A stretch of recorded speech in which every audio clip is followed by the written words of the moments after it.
For my web application, I wanted to build a conversational chatbot because I had an interest in getting my feet wet with machine learning.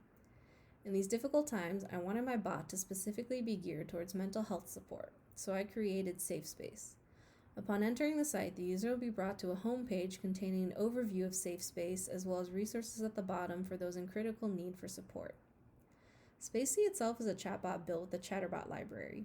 It's trained with about 100 lines of dialogue ranging from a variety of topics from happy to sad.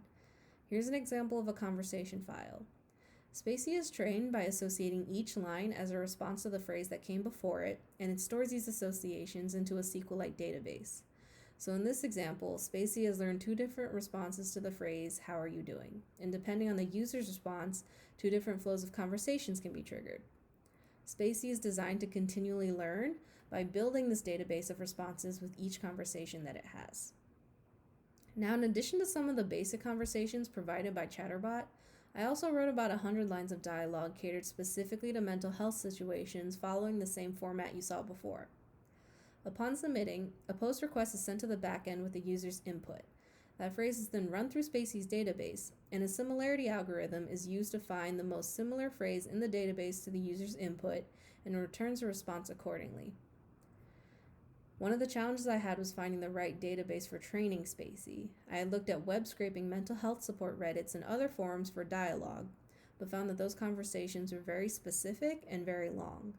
So instead I went through and manually extracted the main ideas from each thread because I wanted the dialogue to be as general as possible so that Spacey can be supportive and comforting, but not a replacement for real-life face-to-face conversation, because I don't think an AI should ever really replace a human in this area.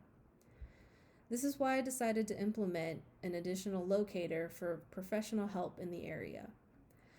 I used the Yelp API to do a locational-based search for mental health professionals in a given area and specialty if specified by the user, and used the Google Maps API to display up to 50 locations with information and contacts for each person. I had a lot of fun learning how to implement these machine learning concepts for this project, and I hope as I continue to grow in tech, I can build projects that will provide meaningful help to others. Thanks for watching.